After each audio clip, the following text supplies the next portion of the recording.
Praise the lord. యోబు గ్రంథం 39వ అధ్యాయం 27వ వచనం. పక్షిరాజు నీ ఆజ్ఞకు లోపడి ఆకాశ వీధికి ఎక్కున, తన గూడు ఎత్తైన చోటను కట్టుకొనునా, అది రాతి కొండ మీద నివసించును, కొండపీట మీదను ఎవరునూ ఎక్కజాలని ఎత్తు చోటను గూడు కట్టుకొనును. అక్కడ నుండియే తన ఎరను వెదుకును.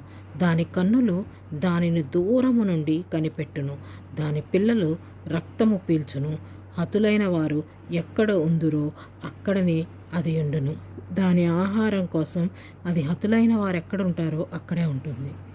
మనము ఈ దేహం బ్రతికుండాలంటే ఆహారం తినాలి. ఆహారం కోసం వెతుకులాడుతున్నాం.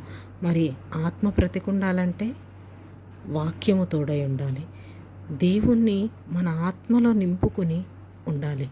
దేవుడు పని చేస్తూ ఉండాలి. దేవునితో ఉండాలి. దేవుడి వాక్యం ఉండాలి. పక్షిరాజుకు అంత జ్ఞానాన్ని ఇచ్చిన దేవుడు మీకు నాకు ఇవ్వలేదా?